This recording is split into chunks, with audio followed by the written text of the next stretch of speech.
এখন বাজে হচ্ছে 8:30, জলখাবার বানাতে চলে এসেছি। তো আজকে বানাবো হচ্ছে এই যে সবুজ মুগের চিলা। কাল রাতে সবুজ মুগ ভিজিয়ে রেখে দিয়েছিলাম। ওটা তো আমার পক্ষে খাওয়া খুব উপকারী, সবুজ মুগ আপনারা তো জানেনই। তা ভাবলাম আমি একা কেন খাই, একবারে জলখাবারে বানিয়ে ফেলি, সবাই খাবে। তাই এই যে সবুজ মুগটাকে পেস্ট করে নিয়েছি, আদা, লঙ্কা, রসুন একটু দিয়েছি, দিয়ে পেস্ট করে নিয়েছি। নিয়ে তারপরে ভাবলাম যে না, একটুখানি পেঁয়াজ টমেটো এর উপরে দিয়ে দিই, জানেন ভাল লাগবে খেতে। আর নুন দিয়েছি। এবারে এটাকে একটু ভালো করে গুলে নিই, নিয়ে বানিয়ে নিই। যিশু কিন্তু আগেও খেয়েছে, ও ভালো লেগেছে খেতে ওর। তো আজকে জলখাবারে এটাই বানাবো আর কি। চলুন বানিয়ে ফেলি, দিয়ে জলখাবারের পাট চুকাই, তারপর অন্য কাজ হবে, তাই না? দেখুন হয়ে গেছে আমার মুগ ডালের ছিলা, সবুজ মুগের ছিলা। তো এবারে একটুখানি চা করব, করে আমরা মা বেটায় খেয়ে নেবো। ডাক্তার সাহেব তো খাবেই না। এতবার জিজ্ঞেস করলাম, এখানে এসে দাঁড়িয়ে দাঁড়িয়ে দেখছিল জানেন কিভাবে বানাচ্ছি। বললাম খাবে, বলে না না খাবো না। তো ঠিক আছে, একটুখানি চা বানিয়ে আমরা মা বেটায় খেয়ে নিই। এই যে সবুজ মুগের ছিলা। এই যে আমার গোপালকে গরম জলে চান করিয়ে সাজুগুজু করিয়ে দুপুরের খাবার খাইয়ে বসিয়ে দিয়েছি। ব্যাস, ওদের কাজে বেলার মতো শেষ। এবারে নিজেদের খাবার জোগাড় করতে হবে। চলুন দেখি, যাই কি করি না করি দেখি। এখন ব্যাপারটা কি বলুন তো, বেলা হয়ে গেছে ছোট, আর সময়ের মধ্যে কাজ করতে হচ্ছে, তো ওই জন্য দৌড়ে কাজ করতে হচ্ছে। সেই কোন সকালে উঠেছি জানেন। আর এই দেখো না, কাজও হয়ে গেছে, সব কাজই সারা হয়ে গেছে। চটপট কাজ শেষ করে নিতে হচ্ছে। দিয়ে তারপরে ভোরবেলা উঠে আগে আমার গোপালকে তুলে দিই, দিয়ে তারপর এবার বাসি কাজ শুরু করি। জানেন কি করব, সময়ের মধ্যে শেষ করতে হবে তো সব কিছু। তো খাবারটাও টাইমের মধ্যে করতে হবে। এখন দেখবেন 5টা বাজতে কি না বাজতেই অমনি সন্ধ্যা হতে শুরু করে, আর 5:30 বাজলেই ব্যাস অন্ধকার। হ্যাঁ, ওই জন্য সময়ের মধ্যে খাওয়াটাও শেষ করতে হবে। এবার সব কাজ যদি একসাথে করতে হয়, এবেলার যত কাজ, তাহলে তো একটু দৌড়ে করতেই হবে, তাই না? সেই জন্যেই আর কি। তো চলুন যাই দেখি রান্নাঘরে, এবার কি রান্না করব না করব দেখি। পুজোটা করে এসেই আগে ভাত আর ডালটা বসিয়ে দিলাম। এখন বেলা ছোট না, সময়ের সাথে সাথে দৌড়তে না পারলে কাজ আর সময়ের মধ্যে হতে চায় না। ঝটপট সমস্ত কাজ করে যেতে হবে। একটু যদি মনে করেন যে একটু দেরি করব, তাহলেই দেখবেন মানে উঠছি যাচ্ছি এরকম ভাবলেই দেখবেন ব্যাস দেরি হয়ে গেছে, আর মানে সময়ের মধ্যে কুলাতে পারবেন না। এইটাই হচ্ছে মানে কি বলবো, অসুবিধাই বলুন মজাই বলুন যাই বলুন। যে বেরোনোর আগে আনাজ বাজারটা করে দিয়ে গেছে, আর বিকেলে দোকান বাজারটা আনতে বলেছি। তাই আবার কি জানেন, সে আজকে তো মঙ্গলবার, সে আমার মনেই নেই। আর আমাদের এখানে না মঙ্গলবারে আমাদের যে বড় বাজার আর কি, যেটা সেটা বন্ধ থাকে। আর সে আমার মনেই নেই, ওরা প্রত্যেক মঙ্গলবার বন্ধ থাকে। ওদের কে মারা গেছিলো সেই এতে সে আমার মনেই নেই একদম। আর সে আনাজ বাজার করতে চলে গেছে, গিয়ে দেখেছে সব দোকান টোকান সব বন্ধ।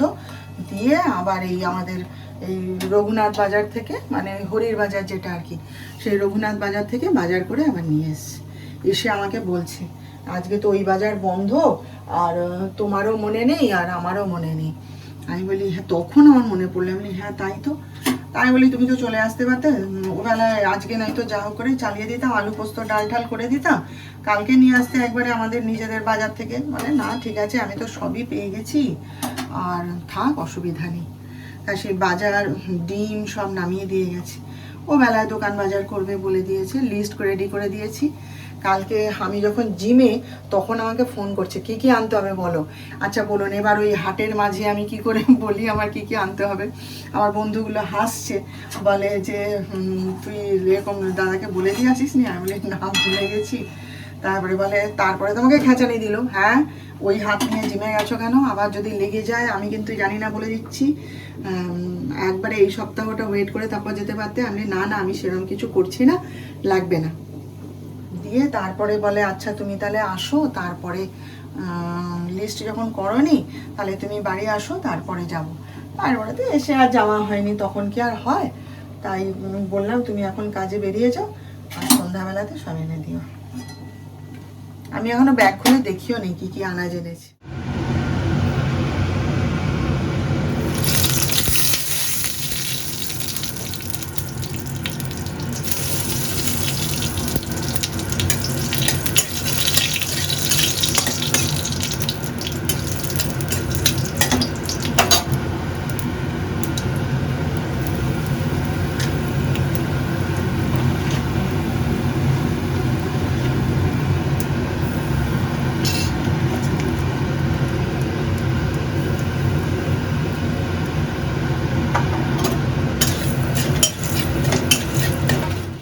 মুগের ডালটি আমার যিশুর এত পছন্দের ডাল, মুগের ডাল করলে সব থেকে বেশি খুশি হয়, জানেন তো? খুব ভালো খায় মুগের ডাল। আর ডাক্তার সাহেবের হচ্ছে বিউলির ডাল, ওই নিয়ে তো বাপ বেটার লড়াই লাগে। মুগের ডাল করলে সে নাক কুঁচকায়, আর বিউলির ডাল করলে আমার ছেলে নাক কুঁচকায়। আমার ছেলে বলবে এটা কি ডাল, হড় হড় করছে, কি বিচ্ছিরি খেতে, তুমি এই ডাল একদম বানাবে না, তুমি বড়া বানাও। বড়া বানালে আবার খুব ভালো খায় আমার ছেলে। হ্যাঁ, কিন্তু ডাক্তার সাহেবের খুব প্রিয় ডাল হচ্ছে বিউলির ডাল। কিন্তু ওই যে আমি বলি, দেখ বাবা, রোজ রোজ তোর জন্য তোর মনের মতো বানাই, একদিন বাপির মতো থাক, সেও তো ভালোবাসে, তার মতন করেও তো বানাতে হবে। তা এখন আর কিছু বলে না, তো মাঝে মাঝে বিরক্ত হয়। আর এই ডালটা করলে আমার ছেলে সব থেকে বেশি খুশি হয়, জানেন? এই যে দেখুন, আলু পোস্ত, এখানে মাছের ঝোল, আর এই যে ডিম ভাজা, এখানেও ডিম ভাজা, আর হচ্ছে এই যে ভেন্ডি আর বরবটি দিয়ে ঝাল করেছি, আর এই যে মুগের ডাল। এবার যিশুকে ডাকি, খাবে কিনা দেখি। চলুন, পরে আবার দেখা হবে আপনাদের সাথে।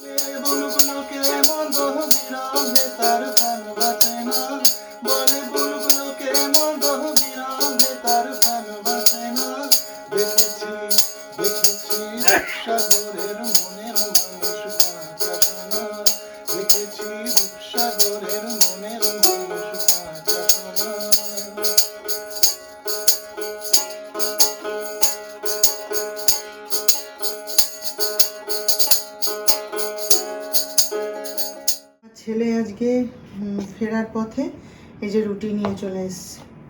আমাকে এসে বলছে, মা তোমাকে আর রুটি করতে হবে না, আমি রুটি নিয়ে চলে এসেছি। রুটিগুলো কি বড় বড় দেখুন, বিশাল বিশাল, খুব সুন্দর নরম একদম। যাই হোক, আর ডাক্তার সাহেব বলে তাহলে আমি তরকারি নিয়ে চলে আসছি, আর তরকারি আর করতে হবে না। তো এক্ষুনি ফোন করেছিল, ও কি তরকারি বলছে, একটু অপেক্ষা করো, নিয়ে আসছি, রিহার্সাল শেষ করে একবারে বাড়ি নিয়ে আসবে। আর আমি আমার জন্য একটুখানি বেগুন ভাজা খাবো। সকালেই ইচ্ছা করছিল বেগুন ভাজা খেতে, আমি করিনি, আমি বলি থাক, রুটি দিয়ে খাবো। ওই জন্য আমার জন্য আমি একটুখানি এই যে বেগুন ভাজা করে নেব। তো আমার এই যে দেখুন বেগুন ভাজা করা হয়ে গেছে, এই যে। আর ডাক্তার সাহেবও চলে এসছে, ওদের জন্য কি ফুলকপি আলু সয়াবিন দিয়ে তরকারি একটা নিয়ে এসছে। আর যদি ডিম ভাজা খেতে চায় তাহলে করে দেবো। হ্যাঁ, তো কেমন লাগলো আজকের ভিডিওটা আপনারা জানাবেন। ভালো লাগলে আমাকে একটা লাইক, শেয়ার ও সাবস্ক্রাইব করে অবশ্যই জানিয়ে দেবেন। আমাদের আবার দেখা হবে নেক্সট ব্লগে নতুন কোনো বিষয় নিয়ে।